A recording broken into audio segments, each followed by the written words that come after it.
¡Listos, vamos!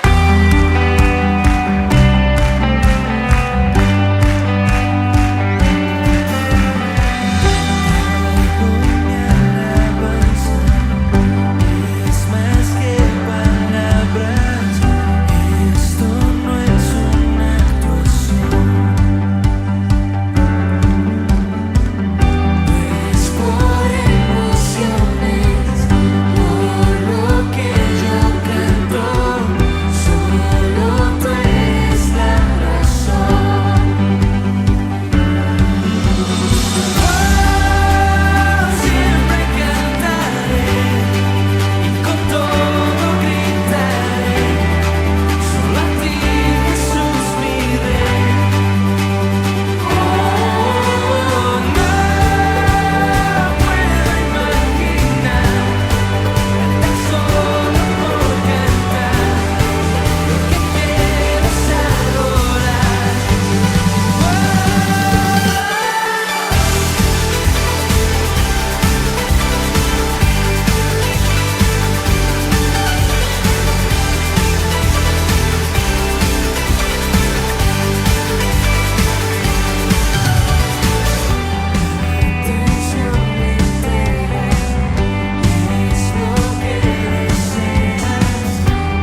Buenos días, hermanos, que el Señor les bendiga. Vamos a estar esta mañana entrando al pasaje que nos atañe, Nehemías capítulo 4.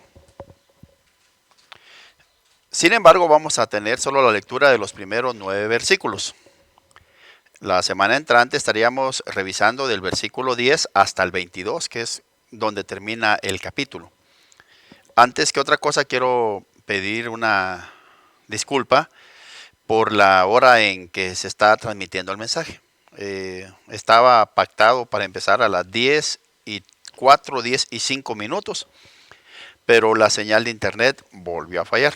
Así que vamos a estar aquí, lo estamos haciendo en diferido. Esperamos por favor que comprenda que eso sale de nuestra buena intención. No teníamos preparado esto para tan tarde, pero eso es lo que sucedió, hermanos. Así que por favor, la comprensión respectiva. Nehemías capítulo 4 en sus primeros 9 versículos. Esta semana vamos a analizar la oposición. ¿Qué fue lo que Nehemías tuvo que enfrentar a la hora de reconstruir los muros? Ahora usted dirá, pues si la semana pasada ya salió en el capítulo 3 cuando estaban felicitando a todos los que colaboraron. De hecho, el capítulo 3 y el 6 nos hablan de los muros ya terminados. Pero en el capítulo 4 el autor nos empieza a contar nuevamente la historia de los obstáculos que tuvieron que pasar mientras hacían el muro. Como quien dice, aquí el autor hace otra vez un retroceso para platicar las circunstancias, las vicisitudes, los problemas que tuvieron a la hora de estar fabricando el muro. Como podremos ver, nuevamente aparecen los enemigos de la obra de Dios, Sanbalat, Tobías y Gesem el árabe. Otra vez tratando de frenar el avance del proyecto de los muros. Pero esta vez vamos a ver también que reaccionan con furia. Y tal vez la motivación que tenían ellos de frenar a Nehemías y el proyecto del muro tenía que ver con intereses económicos y políticos que tenían ellos sobre la ciudad de Jerusalén. Intereses que ahora estarían en entredicho, intereses que ahora estarían minorizados porque ya sería una ciudad con muros, una ciudad que contaría con protección. Ellos perderían entonces parte del dominio que tenían sobre la ciudad de Jerusalén. Hoy vamos a ver las estrategias a las que recurrieron los enemigos de la obra de Dios para tratar de frenar el paso de Nehemías y de la obra de Dios. Vamos a ver que en primer lugar utilizaron estrategias muy bajas, aunque se dice por ahí que en el odio y en el amor, bueno, en el amor y en la guerra, sí, en el amor y en la guerra todo se vale. Pues pareciera que ellos tomaron muy en serio este adagio, porque usaron técnicas muy sucias, marrulleras, para tratar de impedir el avance. Vamos a analizar en estos versículos cómo Sanbalat y Tobías se burlan, se ríen del proyecto que estaba haciendo Nehemías. Tal vez ellos tenían la esperanza que con estas nuevas medidas de presión, como vamos a ver que hubo burla, pero también hubo un conato de ataque. Ellos tal vez pensaban que con estas tácticas nuevas que estaban implementando, iban a hacer que los constructores encabezados por Nehemías se detuvieran. Le dije que algunos piensan que en Esdras capítulo 4:23 aparece el relato de un intento anterior de reconstruir los muros. Así que tal vez ellos pensaban que otra vez podían frenar el avance de la obra de Dios, en este caso de la reconstrucción de los muros. Tal vez ellos pensaron, lo hicimos una vez, lo haremos otra vez, volveremos a parar la edificación de los muros. Sin embargo, esta vez ya no lo lograrían, porque en esta ocasión Dios había levantado a un hombre que tenía el carácter suficiente para oponerse a la oposición. El Señor había buscado un líder de piel gruesa. Había encontrado un hombre del tamaño de la situación, y este hombre se llamaba Nehemías. Dicen por ahí que como es el sapo es la pedrada.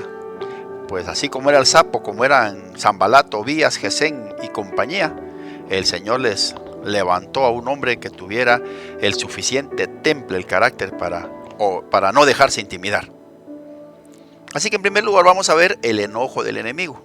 Vamos a ir al versículo 1, por favor.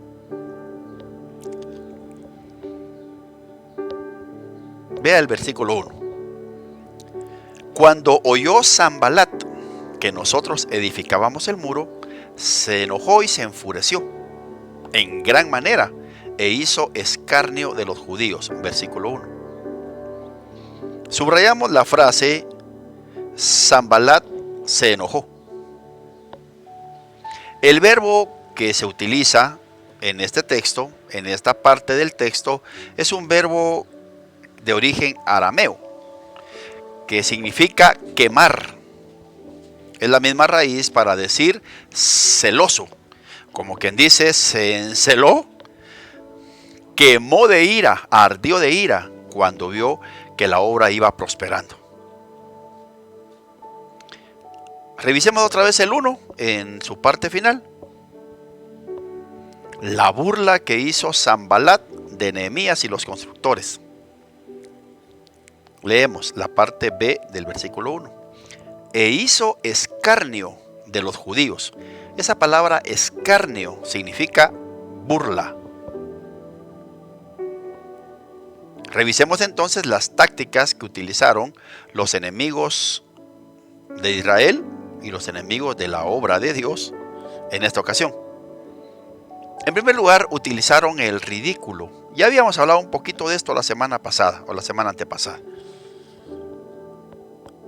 El ridículo es una de las tácticas que suelen usar nuestros enemigos contra nosotros.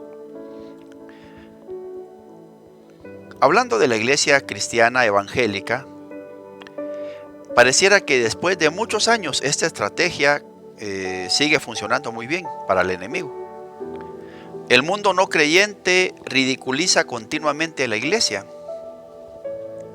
la denigra. Eso es por los medios televisivos, por internet y en vivo. Los enemigos tratan de ridiculizar a la iglesia, la denigran, discuten con nosotros, se burlan, nos caracterizan como seres débiles y cobardes, nos juzgan como ilusos, e inclusive nos califican de estafadores. Usted ha visto programas en la televisión donde llevan a un religioso y personas malintencionadas, los entrevistan, les buscan el lado flaco y tratan de, igual que Sanbalat y Tobías, de burlarse de los cristianos, tratan de burlarse del evangelio. ¿Por qué es tan poderosa esta herramienta, esta arma del ridículo? Tal vez el ridículo sea tan efectivo por el hecho de que ataca nuestra estima. Tal vez por eso tiene tanta potencia, tal vez por eso es tan eficaz el ridículo, porque ataca lo que más amamos, nuestro ego. No podemos negar también que el ridículo es a veces el sustituto del razonamiento. Algunos usan la técnica del ridículo porque ya no tienen forma de razonar. Otras veces la risa es sustituto de la lógica. Como se acaban los argumentos, pues entonces empiezan con la técnica de hacernos quedar en ridículo. ¿Cómo se aplica el ridículo? El ridículo a veces se aplica acudiendo al insulto. Vemos en el versículo 2, aunque después lo vamos a ver más en detalle, Sanbalat les llama esos débiles judíos. Vamos a analizar en un momento que fue un insulto muy feo, ¿oyeron? Vamos a verlo despacito. Pero estamos adelantando un poquito, ¿verdad? Los que quieren hacernos caer en ridículo, entonces acuden al insulto. Y también a veces, para darle más fuerza, exageran la acusación. En el versículo 2 y parte C, Sanballat dice: piensan terminar en un día, hablando de los muros. Pero cuando nos damos cuenta del texto y de la historia completa, notamos que ellos nunca dijeron que iban a acabar en un día. Ellos sabían que era una tarea difícil, pero ahora, para darle mayor fuerza al ridículo, dicen y piensan que van a terminar en un día. El enemigo usó además otra arma que se llama el sarcasmo. Sarcasmo proviene de un lenguaje latín, sarcasmus. ¿Y sabe qué significa el sarcasmus? Significa mordiendo los labios, así, mordiendo los labios. El sarcasmo se usa cuando no es posible o no se desea decir las cosas de manera directa. Así que como no quiere o no puede decirlo de manera directa, acude al sarcasmo y, como lo dice la definición, lo emite mordiéndose los labios para no expresarse abiertamente. Ejemplos de sarcasmo: por favor, no me pongas tanta atención. Ese es un sarcasmo, ¿verdad? Ay, qué puntual eres. Tárdate todo lo que quieras, al cabo que tengo todo el tiempo del mundo.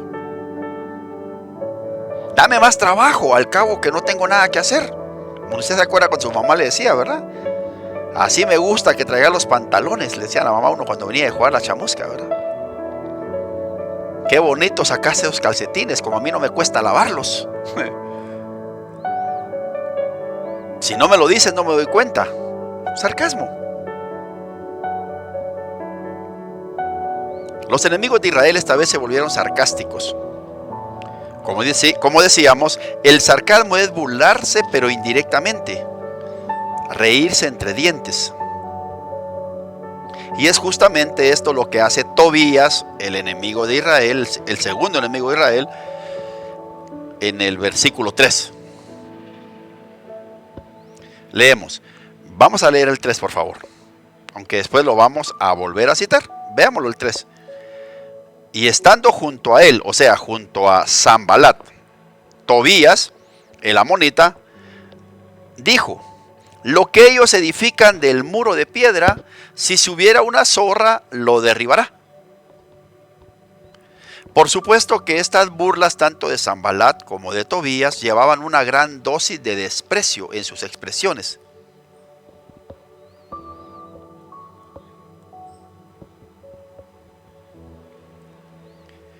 Revisemos los versículos 2 y 3. Vamos a ir al 2.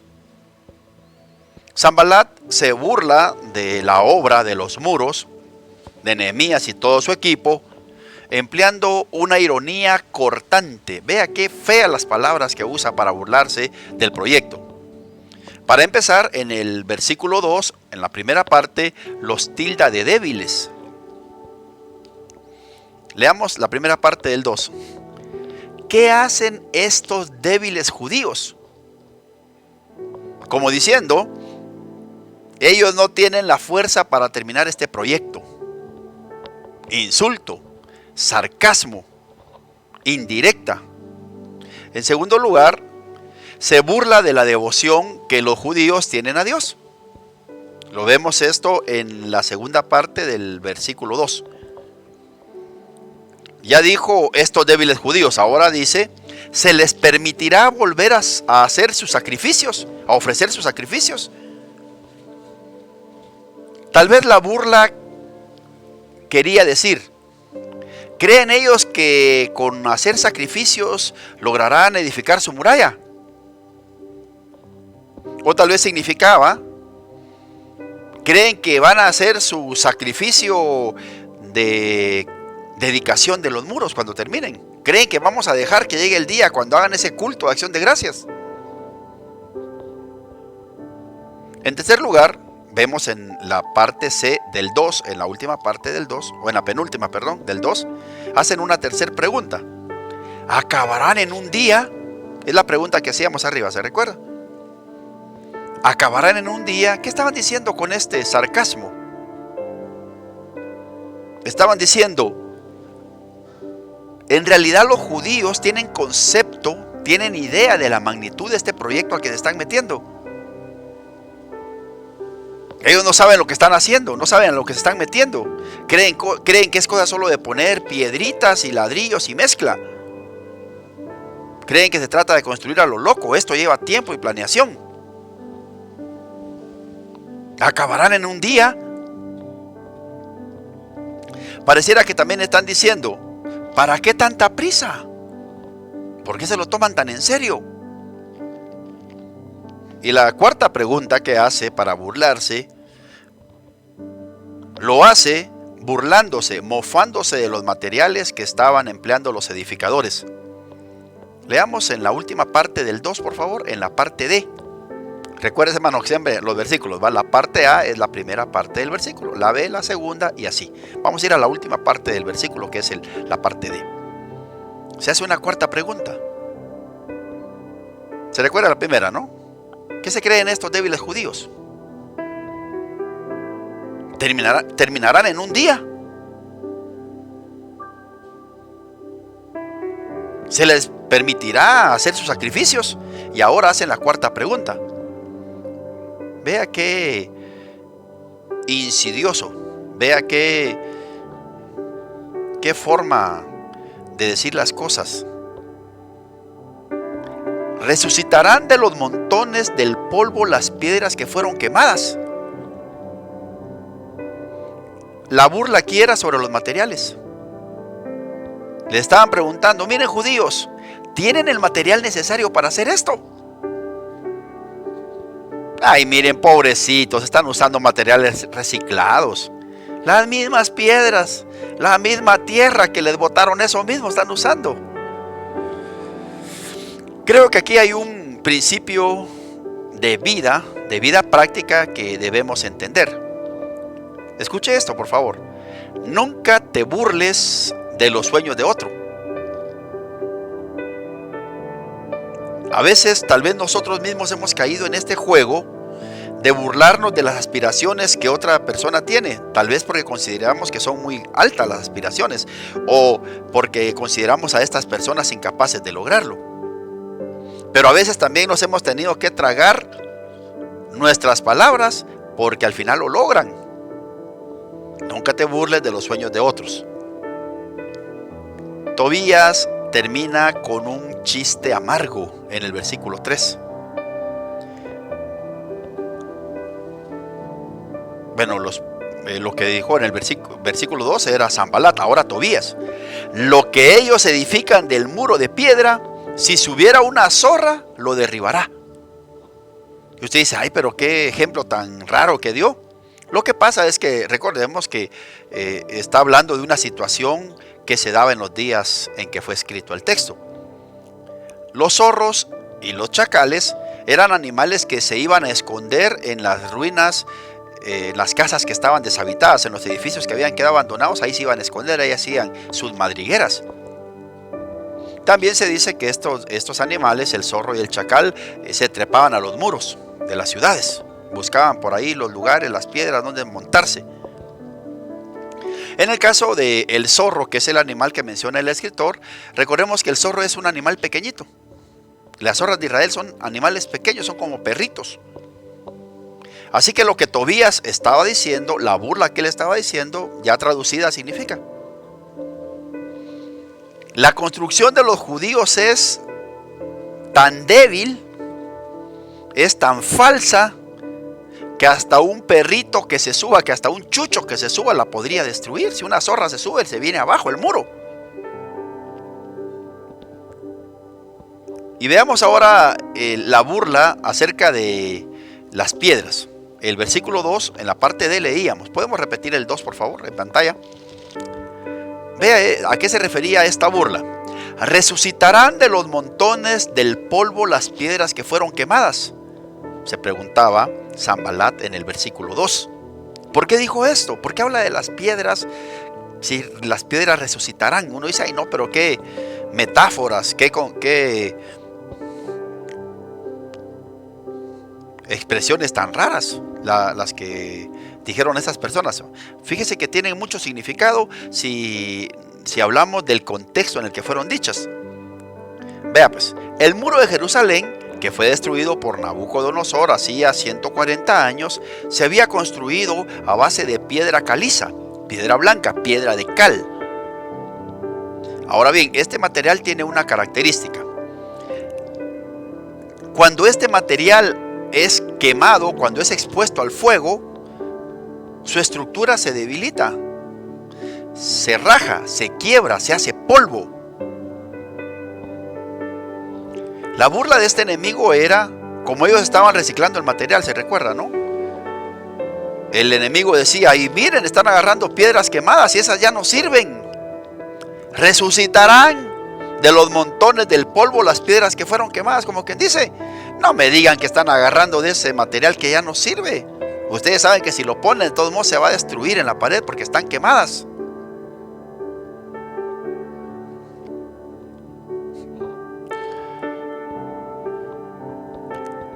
Quieren revivir las piedras quemadas y darles de nuevo poder y solidez que ya no tienen. Creo que aquí tenemos una aplicación para nuestras vidas cristianas que es importante. Vea esto, el enemigo conoce bien y sabe cuáles son las áreas de nuestra vida que han sido afectadas, que han sido sacudidas y que a veces han sido destruidas. Él conoce las áreas de nuestra vida que ya no están como antes, que están deterioradas, y se burla de ellas. Escuchamos ya no a Tobías, sino al mismo Satán burlándose del cristiano. ¿No te das cuenta que esa parte de ti quedó destruida? ¿No te das cuenta que no puedes resucitar lo que ya murió? Ya no podrás restaurar tu hogar. El amor de tu esposa, el respeto de tus hijos lo perdiste para siempre. Eso ya no va a resucitar, eso ya no tiene cambio. Es demasiado tarde para que hagas cambios en tu vida. Estás acabado. Eso es lo que, así lo podríamos traducir para nosotros, para nuestros días, el mensaje que Tobías le decía a Nehemías y los constructores del muro. El enemigo se burla. Los enemigos del evangelio se preguntan, ¿qué hacen estos débiles evangélicos con sus reuniones de oración? ¿Realmente creen que cantando coritos y haciendo oraciones y predicando las cosas van a cambiar? Hoy sí, veamos la magnitud de los insultos que Sanballat y Tobías le hicieron a los israelitas que estaban construyendo el muro. La primera de las burlas que le hicieron en el versículo 2 es: estos débiles judíos. Estos débiles judíos. El término hebreo de débil es amelal y significa débil, anémico. Eso significa. La Dios habla hoy lo traduce así: estos judíos muertos de hambre. Qué feo a usted. La versión Jerusalén, una versión católica muy buena, dice: estos miserables judíos. O sea, no le estaba diciendo solo que eran débiles, le estaba diciendo un insulto feo. Esta palabra hebrea, amelal, se usaba cuando un hombre había perdido la capacidad de engendrar hijos, cuando ya no era fértil, era un hombre amelal. Se hablaba también de algo amelal para los habitantes de una tierra que había sido derrotada. Ellos eran amelal. También se hablaba, el amelal, de campos o cosechas que se habían marchitado. Amelal significaba también tierra seca. Todo esto es lo que los enemigos le dijeron a Israel. Ustedes son unos amelal, infructíferos, derrotados, marchitos, secos, debiluchos, anémicos. Hay hermanos que le digan a uno eso, ¿verdad? Horrible. Lo que vemos aquí entonces, esta escena que vemos aquí de personas hablando, refiriéndose de esta manera tan fea hacia los constructores del muro y su obra, lo que vemos aquí es un grupo de criticones. Una vez leí una nota que decía: jamás nadie erigió un documento para un criticón. Y es cierto. Usted mira por ahí el monumento a Simón Bolívar, el monumento a Miguel Ángel Asturias, el monumento, qué sé yo, Alejandro Magno y Juan Bunyan. Pero nadie jamás erigió un monumento, así fue la palabra que dije, ¿verdad? Nadie jamás erigió un monumento para un criticón. ¿Por qué nadie erige un monumento? ¿Por qué nadie levanta una imagen de un criticón? Pues porque los monumentos se erigen, se levantan para el que hizo algo, no para el que criticó. Los criticones no hacen nada. Los criticones lo único que hacen es criticar. Y criticar cualquiera puede. Por eso el alcalde Arzú, cuando tenía ese montón de críticos, él les decía: oiga este dicho que decía Arzú: nadie es más que otro si no hace más que el otro. Lo que quería decir el alcalde Arzú es: si hay alguien que considere que ha hecho más que yo, que hable. Está difícil, ¿no? Y aquí encontramos una verdad práctica acerca de los criticones. Leamos el 2 y el 3. Y habló delante de sus hermanos y del ejército de Samaria. Aquí está hablando de Sanbalat. Habló delante de sus hermanos y del ejército de Samaria. El 3. Y estaba junto a él Tobías el amonita. Hay algunos que no están tranquilos si no se están oponiendo a algo o a alguien. ¿Ha notado usted que hay gente que es tan negativa, pero sucede algo? Que la gente negativa se junta con otra gente negativa. Pareciera que entre negativos se buscan. La gente negativa. Hay algunos que pareciera que su única misión en la vida es oponerse a los demás. Son aquellos que, como dice el dicho, están a favor de los que están en contra y en contra de los que están a favor. No importa a qué se opongan, lo importante es oponerse. Y aquí viene el principio del que le hablaba. Los críticos se unen a los críticos. Entre ellos se entienden, entre ellos se buscan. Alguien dijo también que una oveja herida se une a otra oveja herida. Una oveja herida busca a otra oveja herida. Pareciera que los críticos tienen una especie de sensor de la crítica. Saben cuáles son las otras personas que tienen el corazón lleno de crítica y se unen a ellos. Pareciera que andan así como con un radar. Este es criticón, me uno a él. Aquí hay otro. Y hacen causa común. La pregunta sería: ¿por qué no se unen estos criticones a personas que están de acuerdo en un proyecto? ¿Por qué no se unen a gente que está trabajando? La respuesta es muy sencilla. Porque saben que si se unen a una persona que está motivada. Porque saben que si se unen a una persona que es parte de un movimiento que está trabajando, están tan ocupados que no le van a poner ni siquiera atención. El criticón es un desocupado. El criticón mira el partido desde las gradas. Yo le hubiera dado de primera en el fútbol, ¿verdad? Estaba solo de ponerle el pie. Era más fácil meterla que sacarla. Sí, eso lo dice usted, eso lo digo yo porque no estamos en el campo. Tan fácil que se mira, ¿verdad? Porque no somos los que estamos ahí.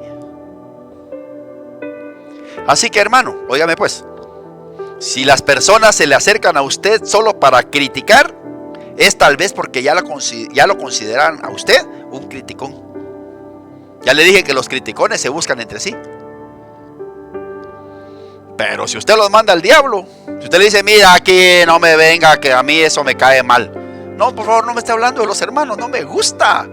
Le apuesto que nunca más lo vuelven a buscar.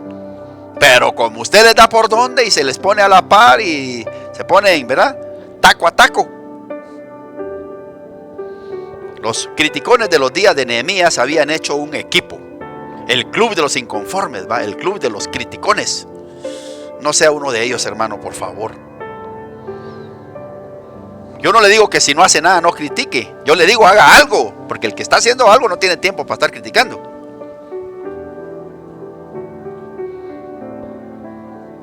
Mejor cambiamos de tema, ¿verdad? Guerra psicológica.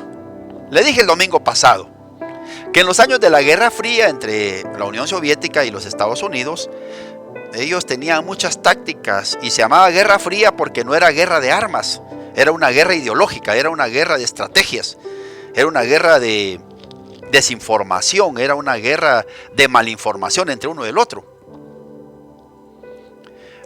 Le decía también que los rusos tenían un dicho que aprendían entre ellos: si puedes intimidar a un norteamericano, también podrás matarlo. Si lo intimidas, si puedes intimidarlo, puedes matarlo. Los enemigos de Israel entonces usan otra vez, porque ya lo habían hecho en una ocasión, usan otra vez sus armas psicológicas. Esta vez con la esperanza de que esos ataques constantes, esas burlas amargas, quebrantaran la moral de los constructores. Eso es lo que ellos perseguían. Y uno se pregunta, ¿por qué será que Dios permitió que hubiera oposición? ¿Por qué no pudieron hacer los muros tan tranquilos? ¿Por qué no dejó Dios eso? Eso no lo sabemos. En realidad Dios permitió, en su sola voluntad, en su soberanía, permitió que el muro se construyera con oposición, en medio de oposición. Y eso es precisamente lo que pasa, hermano, en nuestras vidas. Casi siempre que queremos hacer algo para Dios va a haber oposición. Qué bonito fuera hacer los proyectos, ¿verdad? Y que todos estén de acuerdo y que todos ayuden. Y que podamos tomarnos la foto. En los proyectos la gente se va, la gente abandona, la gente se va a otros movimientos. Siempre hay inconformidades, eso es normal en un proyecto.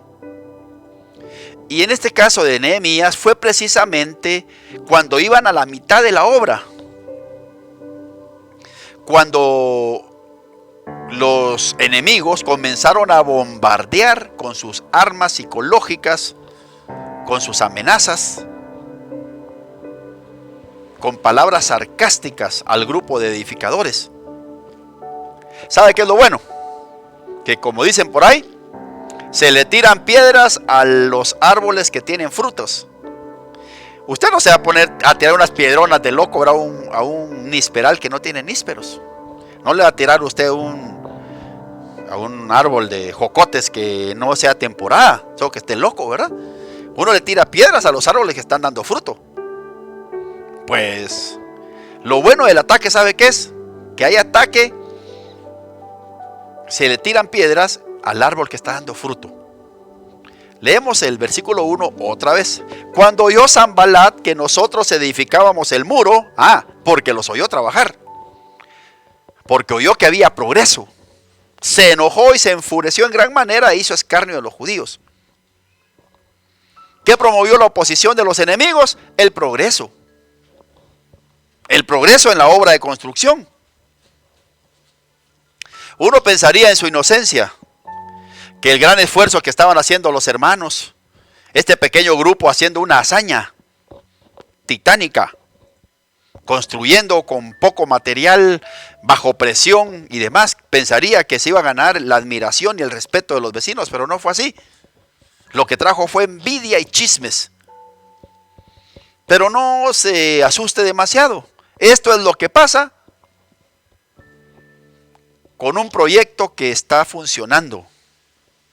Cuando el proyecto va despacio, cuando los resultados no se miran, cuando pasa eso, la gente ni atención pone, ¿verdad?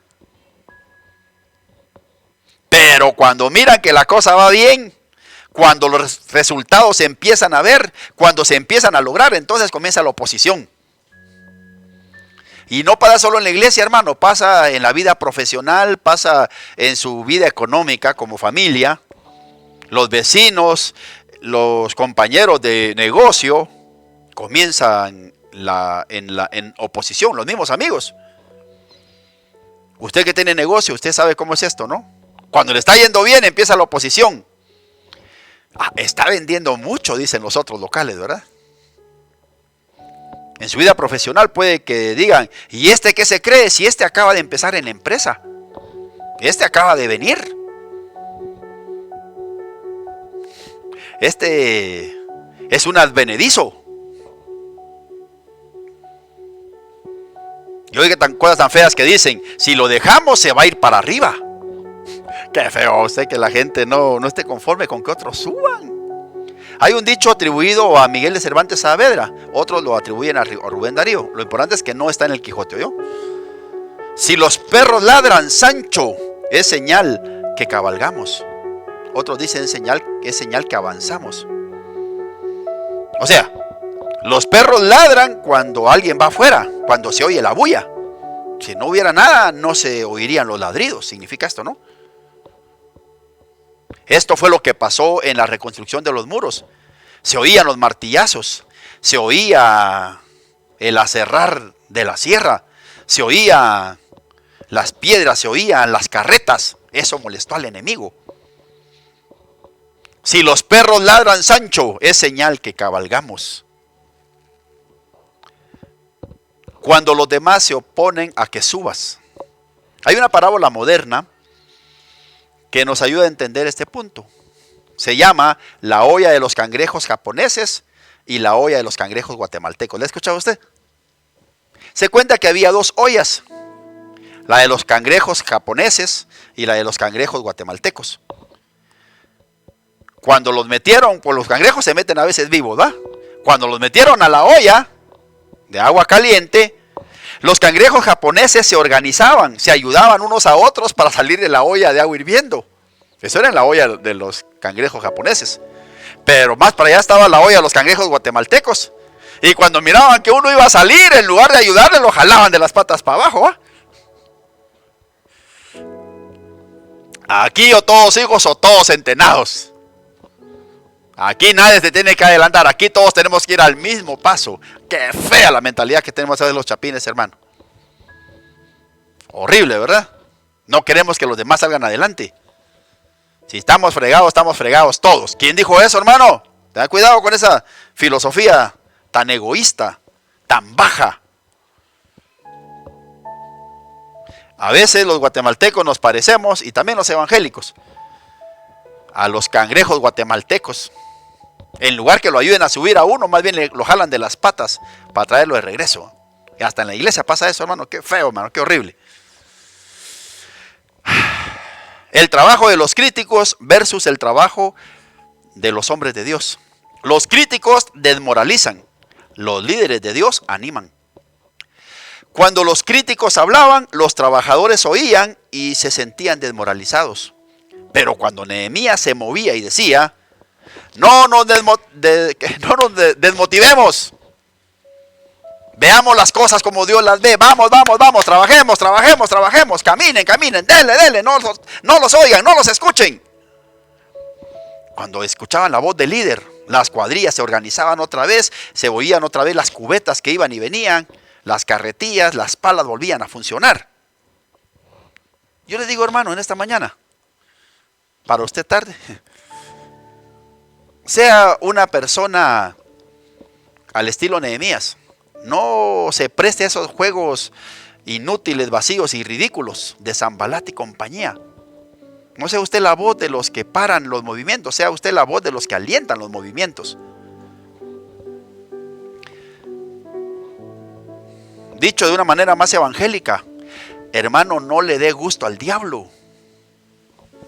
No hay nada que alegre más a Satanás y a los críticos que el hecho que su negativismo dé como resultado una reducción en el trabajo. Eso es lo que ellos quieren. Cuando uno es criticado, lo más fácil, lo más sencillo es rendirse. Pero Nehemías en ningún momento se dio por vencido. Sigan trabajando, sigan construyendo. pásenme otro ladrillo, decía Nehemías. Esa es la actitud, hermano. Así es como debe actuar el cristiano, el siervo de Dios, y más el líder. Pues don Tobías y compañía cometieron un error. Enorme error, garrafal error. Afirmaron que el muro era edificado por esos débiles judíos y que una zorra los derribaría. Pero se le olvidó un detalle a don Tobías. ¿Sabe qué detalle es? Nehemías era solo el director humano de la obra, pero el diseñador y el promotor detrás de todo eso era el Dios mismo.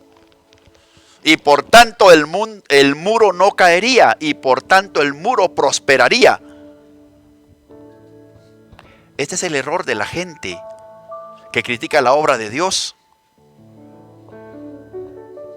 No se dan cuenta que no podrán detenerla, no se dan cuenta que no podrán destruirla, porque no es de los hombres. Los críticos ven las situaciones desde el punto de vista humano.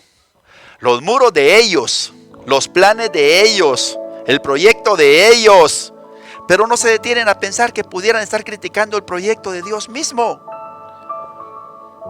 Hermano, por eso no debemos criticar a otras iglesias, hombre. Ya Dios va a tratar con ellos. Ellos un día darán cuentas delante de Dios. Ay, miren cómo están creciendo. Qué bueno, hermano.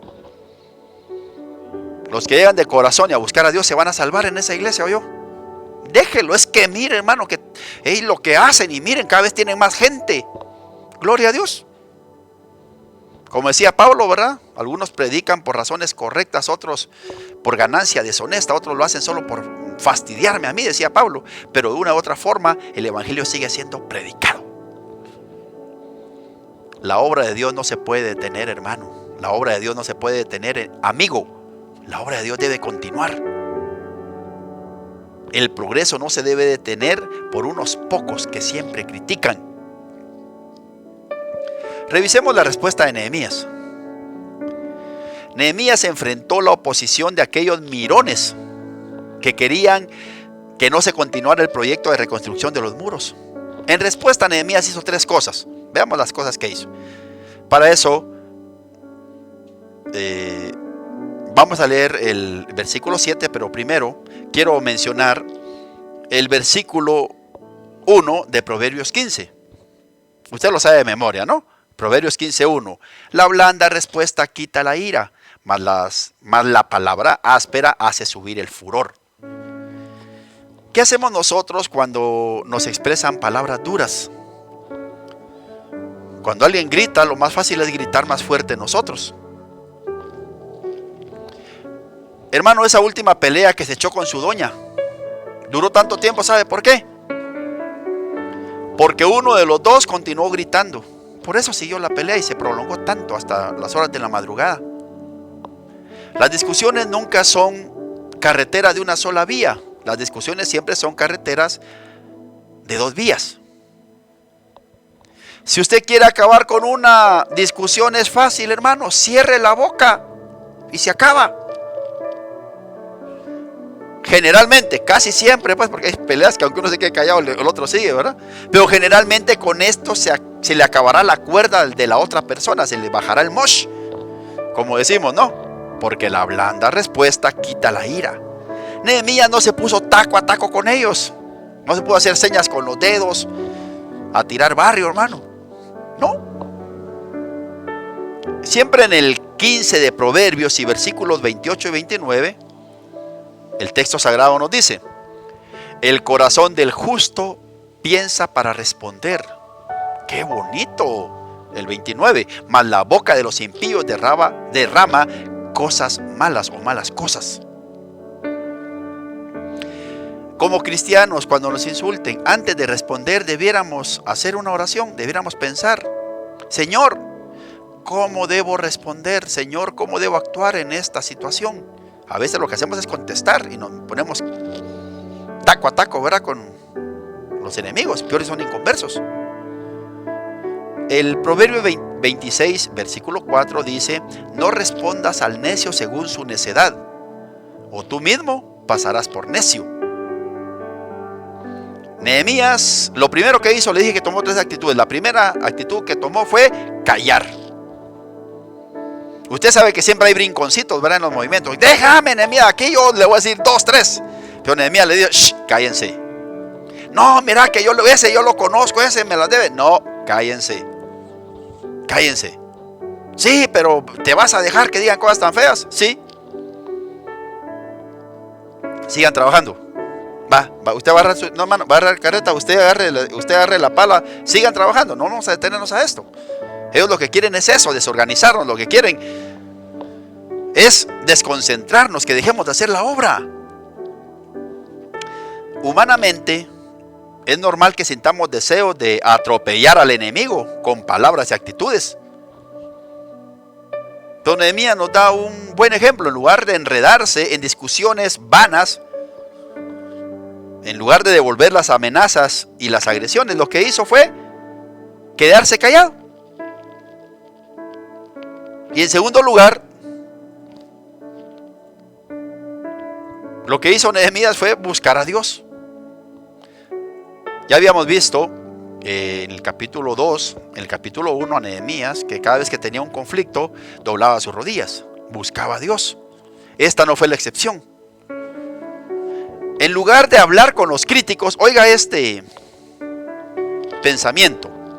En lugar de hablar con los críticos, se puso a hablar con Dios acerca de los críticos. ¡Qué bueno!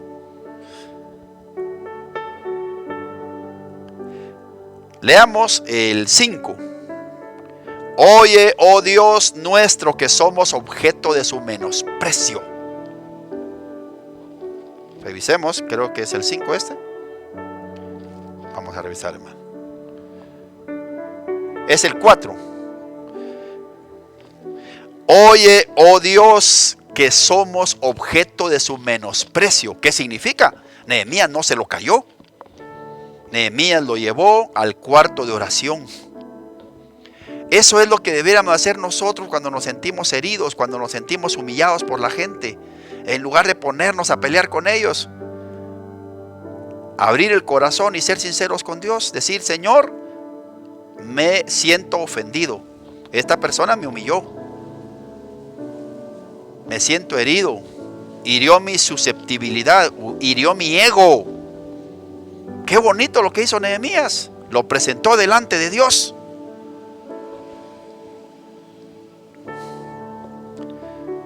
A diferencia de la mayoría de dirigentes, de líderes de las iglesias, lo primero que hacen o que hacemos a veces cuando nos atacan es ejercer represalias contra los que nos atacaron. Pues Nehemías no lo hizo. Ahora veamos el versículo 6. En primer lugar, entonces dijimos, se cayó, del verbo callarse, ¿va? En segundo lugar, oró. Y en tercer lugar, versículo 6, persistió con la tarea. Leamos. Edificamos pues el muro y toda la muralla fue terminada hasta la mitad de su altura, porque el pueblo tuvo ánimo para trabajar. Este va a ser el tema del otro domingo, ¿yo? El ánimo para trabajar versus el desánimo. Esto es el tema del próximo domingo. Persistió.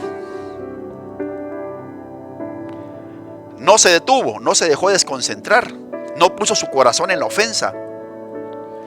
Recuerdo que cuando estaba en cuarto, primaria y en quinto, tuve un maestro muy bueno. Yo lo quise mucho y él también me quiso. El profe Raúl.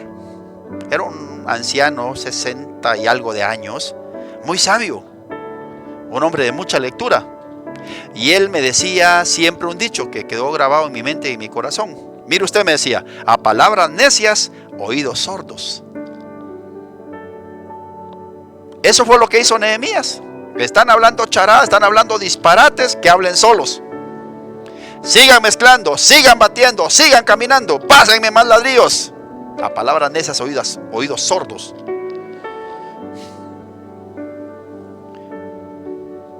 ¿Cómo iba el proyecto hasta ese momento? El versículo 6 dice, edificamos pues el muro y toda la muralla fue terminada hasta la mitad de su altura. Ahora llevan la construcción en lo que los albañiles le llamarían la solera media, ¿verdad? Está la solera de humedad, la media, y está la de ¿qué? La de corona, que le dicen, ¿va? Cuando van por la solera allá de la media, los albañiles ya sienten, ¿verdad?, que ahora ya es momento de instalar ventanas y demás, se ponen alegres. En ese momento estaban los albañiles, estaban en la solera intermedia. Ya habían trabajado todo el circuito de la primera parte del muro, la parte de abajo, había sido reparado. Los judíos iban en un paso insospechado, iban imparables. Los enemigos se asustaron. Entonces van en serio, entonces no están jugando. Los enemigos supieron que era momento de detenerlos porque después sería demasiado tarde. Y de hecho fue demasiado tarde porque ya no los pudieron detener.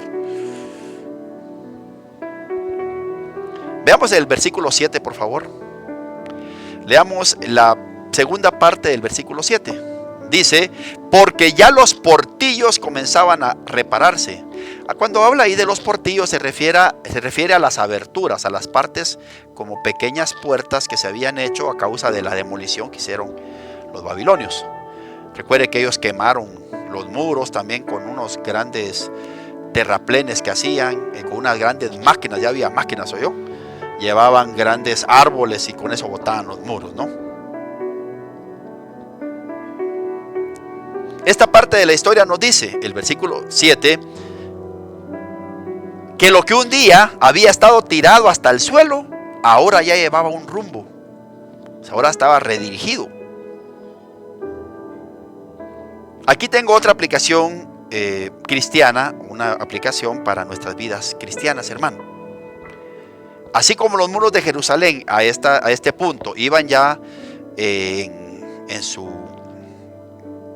momento intermedio, así como iban ya a medias el muro, todas aquellas áreas en las que el enemigo en otro tiempo destrozó nuestra vida, porque nosotros le permitimos, eso sí hay que dejarlo bien claro, hermano, todas aquellas áreas en las que el enemigo hizo mella, ahora pueden ser restauradas.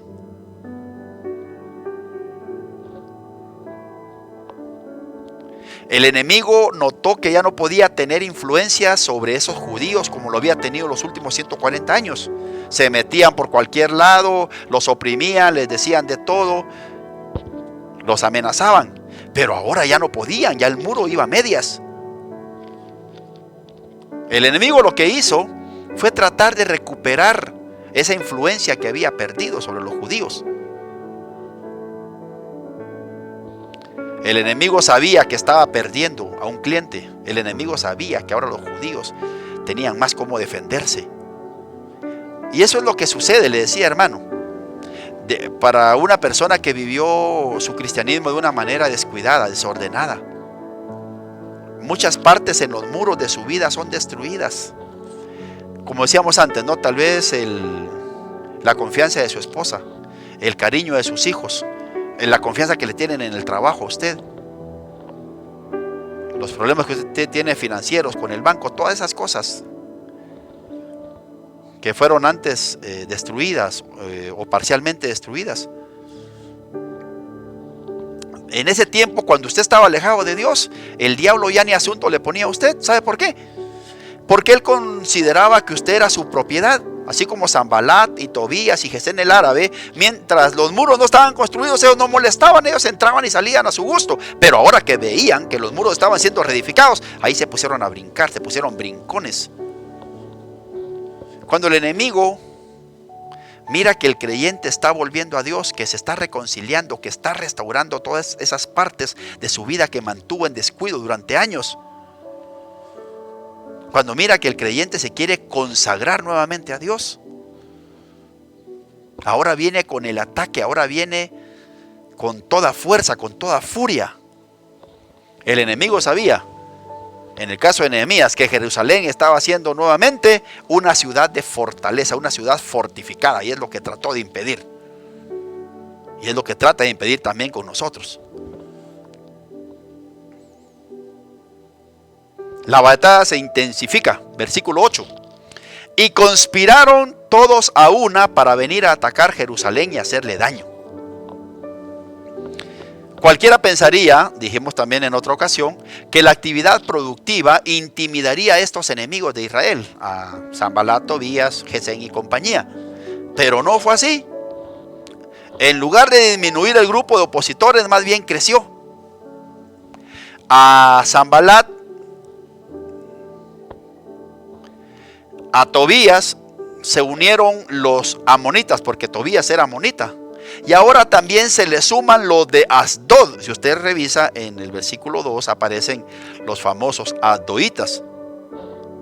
Eran las personas de Asdod. Asdod era una de las ciudades de los filisteos. Así que se cree que también los que vivían en las ciudades de los antiguos filisteos ahora se unieron a los árabes que venían con Gesén, se unieron a los samaritanos que venían con Sanbalat y a los amonitas que venían con Tobías. Y es lo que pasa a veces con nuestras vidas. A veces los problemas y la crítica, en lugar de disminuir, más bien crece. Los agresores no solo aumentaron en sus críticas, sino también ahora aumentan en la intensidad de sus ataques. Ahora ya no estaban hablando solo de palabras. En el versículo 8 dice: y conspiraron todos a una para atacar. Aquí ya no estaban hablando solamente de chisme, aquí no estaban hablando solamente de decir cosas burlonas. Aquí estaban hablando ya de un ataque formal, un ataque con armas. Vamos a revisar ahora qué tipo de ataque era entonces. ¿Cómo pensaban atacar? Es que hay algo que les impedía. Recuerde usted que Nehemías no venía con carta propia. Nehemías venía con carta nada más ni nada menos que del emperador, del rey Artajerjes. Nehemías venía con todas las de ley. Si Nehemías no hubiera tenido esas cartas, si Nehemías no hubiera tenido esos permisos, los árabes, los amonitas, los de Asdod, los samaritanos los hubieran hecho picadillo, los hubieran hecho polvo. Gracias a Dios que existían esas cartas. Así que cuando dice que conspiraron todas a una para atacar a Jerusalén, no se trataba entonces de una guerra de miles y cientos de miles de soldados contra Israel. Se trata, piensan los expertos en el tema, que se trataba de una guerra de guerrillas. Iban a mandar mercenarios, iban a mandar gente preparada para matar a los que estaban en los muros. De noche, en pequeñas escuadrillas, a lo que se le llama una guerra de guerrillas. Ellos sabían que no podían hacer un enfrentamiento frontal, un enfrentamiento con todas las de ley, porque entonces el emperador se les iba encima a todos ellos. Pero si lo hacían, otra vez como una guerra de guerrillas, esa era la idea. Rodeados por todos lados. Los samaritanos al norte, los árabes al sur, Tobías y amonitas al oriente, los filisteos o los de Asdod al occidente. Por donde veían los judíos, veían o tenían oposición. ¿Qué hizo Nehemías cuando se enfrentó a esta continua hostilidad, a estos problemas que ahora le venían más de cerca? Leamos el versículo 9, por favor, que va a ser el último versículo que revisemos en este mensaje.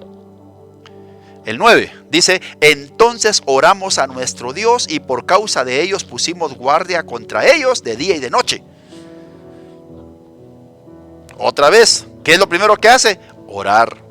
¿Qué es lo primero que debemos hacer como cristianos cuando estamos atacados? Lo que hizo Nehemías, orar.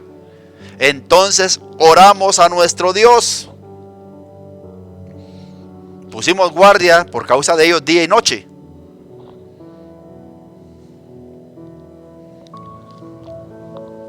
¿Cuál es la respuesta de Nehemías entonces en el versículo 9? Bueno, en primer lugar tenemos que tomar en cuenta algo antes de hablar de las medidas que toma Nehemías. Si usted se da cuenta, ¿dónde estaban estos hombres que se estaban burlando? ¿Dónde estaban estos hombres que ahora estaban tratando de atacar? Dese cuenta bien, por favor. Ellos ya no estaban adentro de Jerusalén, ellos ya estaban afuera. Esas chifletas, esas burlas las hacían desde el otro lado del muro, no de este lado. Antes podían entrar a su gusto, ahora ya los tenían encerrados. O más bien ellos estaban encerrados. Ahora ellos se tomaban lo que dicen algunos negocios, ¿verdad? El derecho de admisión. Ellos dejaban entrar a los que querían. Y eso fue lo que puso más furioso a Gesén el árabe, a Tobías y a Sanbalat. Ahora ya no podían hacer lo que querían adentro de Jerusalén. Y esto es importante.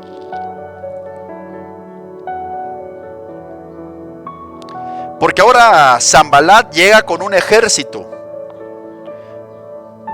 Algunos piensan que no era un ejército de soldados, sino que piensan que él iba acompañado por los hombres poderosos de Samaria y de otros pueblos, que no era precisamente un ejército de armas, sino que era un ejército de personas importantes. Cual haya sido el caso, las personas que lo acompañaron ahora estaban afuera. Ahora todo lo que querían hacer lo tenían que hacer desde allá afuera. Y exactamente, hermano, esto es lo que pasa con el creyente en Jesucristo. Cuando uno no es creyente o cuando uno está alejado de Dios, se puede decir que el enemigo ataca de adentro y desde afuera, hermano. Pero aquella persona que ahora le dio lugar a Jesucristo, la persona que tiene a Cristo morando en su corazón, como cuando vive Jesús, cuando Dios vive dentro del corazón del hombre, Satanás no puede entrar. Entonces, escúcheme, por favor, ponga atención a esto que le voy a decir. Vea pues, ¿desde dónde recibe usted y recibo yo los ataques del enemigo? Él ya no nos puede atacar desde adentro, hermano, porque adentro ya estamos llenos. Adentro ya vive el Espíritu Santo, vive Jesús, vive el Padre. Dios vive dentro de nosotros. Satanás no tiene arte ni suerte dentro de nosotros. Entonces, oiga esto, los ataques que recibimos son externos, son desde afuera. Él sabe que no nos puede molestar desde adentro, porque estamos llenos por Dios. Así que hace ataques desde afuera. Trata de intimidarnos.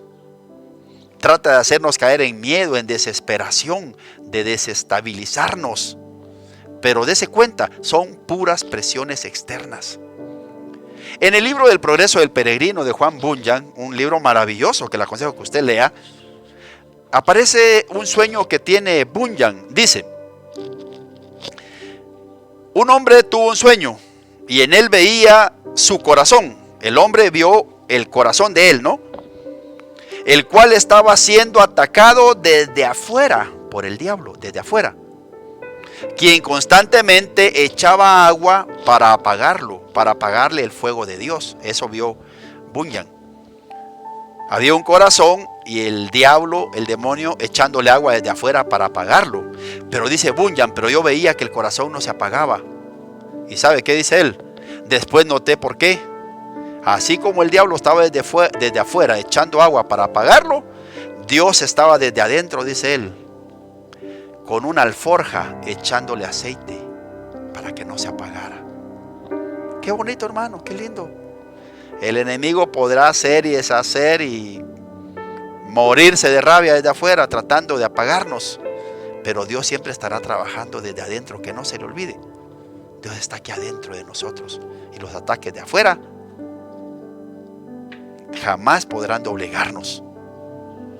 Viene otro principio ahora del liderazgo. ¿Y sabe cuál es? Los líderes respetan a sus oponentes. O sea, tampoco Nehemías dijo: ay, estos que se vayan, si aquí estamos con Dios, aquí no van a poder hacer nada con nosotros. No, Nehemías respetó al oponente. Necesitamos también como cristianos reconocer y respetar las fuerzas de nuestros enemigos y de nuestro enemigo. Hay personas que dicen: ya, ese diablo chuco está vencido, está derrotado. No, hermano, usted tome sus precauciones. No diga: ay, de todos modos él no tiene parte ni suerte conmigo. No, miramos que Nehemías fue muy precavido.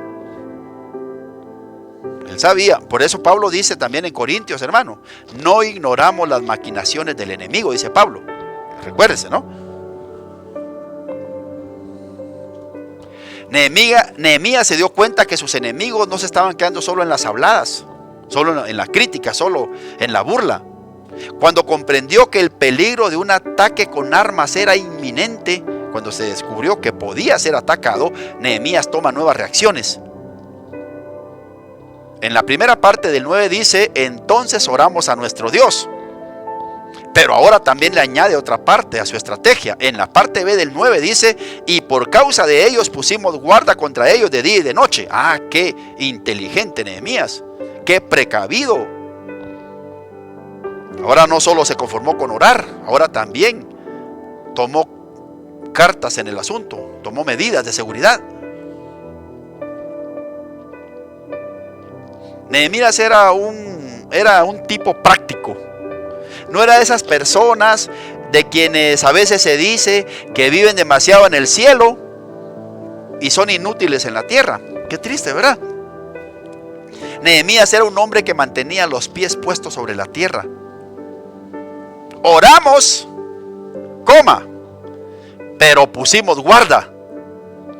En Nehemías vemos ese bello equilibrio de la fe y la practicidad. Como dice el dicho, a Dios orando y con el mazo dando. O como aquel otro proverbio romano, latino, que dice ora y labora. Hermano, la oración es maravillosa, necesaria, pero no todo es orar, hermano, no todo es orar. A veces tenemos que tomar decisiones fuertes como esta. Si usted sabe que han amenazado con meterse a su casa a robar, definitivamente usted tiene que confiar en Dios y tiene que orar, hermano. Pero no se olvide de dejar cerradas bien las puertas con llave. Si tiene un chucho, aunque sea el vecino, ahí jáleselo, hermano, porque sabe que se van a meter. Decía un padre a su hijo en una carta: confía en Dios, porque el hijo se iba a la universidad, ¿no? El papá le escribió, entre otros consejos, le escribió: confía en Dios, pero cierra bien la puerta de tu auto. No todo es orar, hermano. La oración es necesaria. Estoy hablando claro para que no digan, ay, el hermano lo que dijo. Le estoy diciendo que ore. Estoy diciendo, pero estoy diciendo que no solo es orar. Se quedó sin trabajo. Ore, pero mande el currículum a muchas empresas. Llene solicitudes de trabajo. Llene planilla. Haga contacto. Póngase en contacto con las personas que le pueden dar oportunidades lo más posible. Oiga estos dos dichos interesantes acerca de si me mantengo quieto o si hago algo. Alguien dijo: el Señor no tiene ninguna dificultad en darle a un blanco que se mueve. ¿Qué le parece? Es que si me muevo el Señor, no, te muévase. El Señor no tiene problema en darle a un blanco en movimiento, hermano. Él tiene pulso. Y alguien añadió: es más fácil mover el timón de un carro que se mueve que el de un carro que está apagado. ¿Usted ha experimentado eso, hermano? Muévase, hermano. Haga llamadas. Haga encargos. Orar es bueno, pero no solo es orar. Recuerdo lo que le pasó a mi hermano Francisco cuando, siendo un joven, se fue a su primer pastorado en Jutiapa. Resulta que los enemigos del evangelio de allá de Jutiapa dieron por costumbre tirar grandes piedras sobre la lámina de la iglesia a la hora del culto. Mi hermano estaba medio culto y ¡pum! Se oía ahí, ¡pum! 4 o 6 piedras en el culto, Los hermanos saltaban. Una iglesia pequeñita de lámina. Eso pasó 2 o 3 veces, 4 o 5 veces. Pero ya mi hermano, yo lo conozco, molesto, llamó a sus diáconos, eran 2 o 3 hermanitos así sencillitos. Hermanos, no vamos a dejar que estos impíos vengan a molestar a la hora del culto, le dijo mi hermano. Nosotros no le estamos haciendo nada malo, ni siquiera con el sonido, decía mi hermano, porque una bocinita tenían, Ahora quiero, diácono, les dijo él, que los días de culto ustedes van a ser mis espías, les dijo mi hermano. Se van a meter en el monte, porque ellos localizaban más o menos de dónde venían las piedras, ¿no? Un pueblito, hermano, no crea que una gran ciudad, un pueblo pequeño, ¿no? Ustedes se van a meter en el monte y van a descubrir quiénes son los que nos están tirando piedras. Y no se quedó solo así, mi hermano. Ese domingo el micrófono dijo: y a los amigos les queremos decir, ustedes que están tirando piedras a la hora del culto, los vamos a descubrir. Ya tengo mis agentes metidos en el monte, ¿les dijo usted? Ya los tengo en el monte. Ellos están listos, están viendo dónde vienen las piedras y los vamos a denunciar. ¿Usted cree que volvieron a tirar piedras, hermano? Nunca más volvieron a tirar piedras al culto. No queremos problemas, les dijo mi hermano, pero si nos buscan, vamos a buscar a las autoridades y los vamos a acusar. Pues ya ve, hermano, no todo es orar.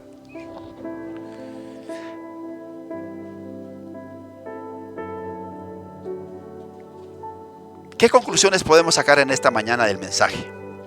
En primer lugar, es imposible dirigir un proyecto sin que enfrentemos oposición.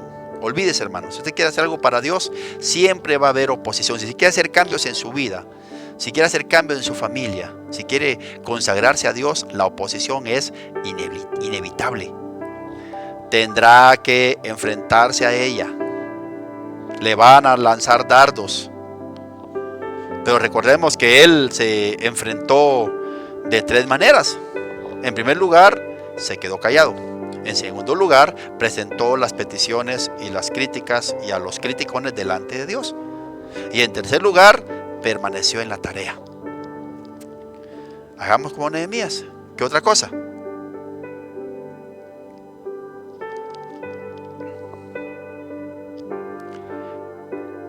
En la mayoría de los casos, no vale la pena preocuparse por los críticos. Dije en la mayoría de los casos. Pero si usted, hermano, ha orado, estamos hablando de los críticos y de los enemigos, ¿no? Si usted ha orado y se haya todavía enfrentado a una oposición muy fuerte, debe usar estrategias un poquito diferentes. Vio que Nehemías no sé qué usó alguna estrategia, usó varias estrategias para combatir el embate del enemigo. Y por último, el enemigo siempre se burlará de nuestros intentos de restauración, de nuestros intentos de buscar a Dios y de consagrarnos a Él. Siempre nos va a decir lo que le dijo a Israel. Ustedes son unos debiluchos. Creen que es tan fácil. Tus esfuerzos en un momento pueden ser destruidos, pueden ser venidos abajo. El enemigo siempre va a amenazar. El enemigo siempre se va a burlar de nosotros y va a querer que desistamos de nuestra consagración y de los proyectos que tenemos en la obra de Dios. Como Nehemías en esta mañana, yo le invito a que haga frente a esos problemas, que no se deje vencer. Levántese, hermano, en el nombre del Señor. El Señor le quiere dar la victoria, pero tomemos los pasos que son necesarios. Le invito a que oremos en este momento. Tal vez tenemos una canción también de fondo.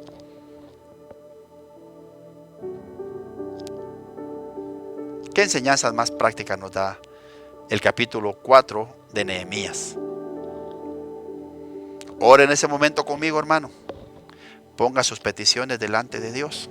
Ponga sus sueños delante de Dios. Y ahora tal vez podrá comprender un poquito mejor cómo se originan los ataques y cómo enfrentarnos a ellos. Oremos, hermano. Padre que estás en los cielos, en esta hora estamos con nuestros hermanos, todos, Señor, conscientes que tu obra no siempre es sencilla, sabiendo, Padre, que siempre que queremos hacer algo para ti, nos vamos a enfrentar con la oposición. Qué bonito sería meterse a un proyecto sin que nadie se opusiera, sin que el enemigo no metiera la cola, pero siempre va a estar ahí. Parece que es inevitable. Padre, mis hermanos han querido, como Nehemías, levantar los muros, a veces, de la principal de la relación contigo. Reconciliarse y volverte a buscar de lleno. Otros hermanos han tratado de levantar los muros de sus relaciones familiares. Peleado durante años con la señora, con el esposo, con los hijos, con su familia, con su mamá, con su papá. Y a veces sin encontrar el camino, porque a veces cuando uno dijera, yo quiero, ahora que quiero construir los muros, todos me van a ayudar. No, lo que van a venir a veces son críticas, lo que van a venir a veces son burlas. Te pido que ayudes, Señor, a mis hermanos que están tratando de reedificar los muros contigo o de las relaciones con el prójimo, con su pareja y que no lo han logrado. Y a mis hermanos también que han tenido proyectos en lo económico, en lo financiero, en lo profesional, y lo que han encontrado es la burla y la enemistad de sus compañeros de trabajo, de sus vecinos de negocio. Y a veces, Padre, es más fácil desilusionarse, es más fácil desistir, decir, bueno, pues entonces no hago nada, ya que por lo que hago siempre tengo problemas, contrariedades. Que entendamos, Padre, que nadie dijo que iba a ser fácil, que nadie dijo que no iban a venir los problemas.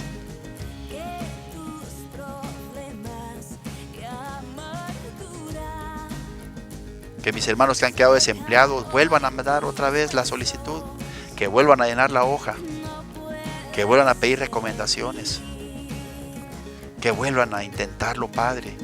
Fácil no va a ser, pero tú nos has prometido la victoria. Vamos a tener la burla del enemigo. Vamos a tener la crítica de las personas que se dejan guiar por el enemigo. Pero eso no nos va a hacer desistir. Como el valiente Nehemías, nos vamos a levantar. No vamos a bajar los brazos, no vamos a detener el movimiento. Pásenme otro ladrillo. Sigan con las carretas, sigan pasando mezclas, sigan pasando las cubetas, pasen sobre esa tabla, no los escuchen. Dios está con nosotros, Dios nos va a ayudar, Dios nos va a sacar adelante. Te rogamos, Padre, en esta hora que ayudes a nuestros hermanos que están a media batalla, Padre, y que a veces sienten que las fuerzas se les vienen abajo. Que no desistan de la batalla, Padre, que sigan fortaleciéndose en ti. Te rogamos, Padre, también por la salud de nuestros hermanos que han estado afectados de salud. Te pedimos por el hermano César, Padre. Te damos gracias que mi hermano está mucho mejor, hermano César Martínez, tu siervo, hermano Checha. Te damos gracias, Padre, que has puesto tu mano sobre él. Te pedimos, Señor, que le des salud, que levantes a tu siervo, Padre. Te rogamos también por Eva Malchorro, Padre, que ha estado internada. Dale, Señor, la oportunidad de salir de ese hospital y volver a su familia, Padre. Te damos gracias por la recuperación de la familia Luna, Padre. Que cada día están mejor y cada día están ya más listos para seguir la vida, Padre. Te damos gracias por la salud de hermano Rigoberto López allá en Palín. Te damos gracias, Señor, también por la recuperación de la familia hermano Mario, hermana Glenda. Te pedimos que sea completa, Señor, la recuperación de la familia de Armando, de doña Rome, Padre. Ten misericordia de esta dama, que se acerque a ti, que te busque, Padre, y que sea restaurada en su salud, te pedimos. Te rogamos por la familia de Estuardo y de Harlem, Padre, que han perdido seres queridos. Que los consuele, Señor, y que ellos encuentren en ti el consuelo que necesitan. Te rogamos por la salud de don José Juan, por la familia en general, Señor, hermano Olguita. Que tú eres bueno, Señor, y tienes disposición de ayudarlos, sacarlos adelante, Padre. Te rogamos también por la familia Puluc, Laínez, Carranza, Mazariegos y todas las ramas, Señor, que están involucradas. Te pedimos que les des consolación por la partida de tu siervo Alejandro, que los ayudes, Padre, que los restaures y que fortalezca la salud de toda la familia, Padre, la salud de Lorenzo. Te lo pedimos, Padre, en el nombre de Jesús. Te damos gracias también por la recuperación de hermana Leti. Sí, Señor. Pedimos también por el pastor Evelio Isidro, allá en la Florida, Señor, de la iglesia Sinaí Central. Glorifícate en la vida de tu siervo, Padre. Dale palabra de vida, Padre. Tú solo di tu palabra y tu siervo sanará. Levántalo para tu gloria, levántalo para tu alabanza, Padre. Te lo rogamos para tu gloria y honra. Sosténnos en tu mano, Señor, sosténnos en victoria. Pon una sonrisa en nuestro rostro, Padre, y el gozo interno de servirte y conocerte. Te lo pedimos para tu gloria y honra, en el nombre de Jesús. Amén y amén. Hermano, el domingo entonces seguimos con la segunda parte de Nehemías capítulo 4. Y creo que solo tenemos el de este domingo en 8 y el domingo en 15, porque ya después empezamos, si el Señor lo permite, con el libro de Samuel, primero y después segundo de Samuel, hermano. Vamos a tener ahí muchos meses. También lo invitamos a que se reúna este viernes en la plataforma de Zoom a las 8 de la noche. Vamos a estar con nuestra meditación de la palabra de Dios y también un momento de oración. Siga haciendo su altar familiar, hermano, los días miércoles, por favor. Y sigamos buscando al Señor. Una última anotación. El versículo 5, la segunda parte del versículo 4 y el 5 no lo tocamos porque fue una oración que ellos hicieron en contra de sus enemigos. Pero lo que pasa es que ya en el Nuevo Pacto, en el Nuevo Testamento, no aparecen oraciones contra nuestros enemigos, sino que en el Nuevo Pacto ya aparecen bendiciones. Ellos vivían en otro tiempo donde veían las cosas a la luz del Antiguo Testamento con otra luz, y por eso no tocamos el 4 y el 5. Así que usted dice, ay hermano, entonces se vale pedir contra otros. No. Bendecid y no maldigáis, ese es el mensaje. Que el Señor le bendiga, hermano, otra vez. Bendiciones y sigámonos gozando en el Señor. Buenos días y buenas tardes. Hasta luego. Amén.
Aquí conmigo.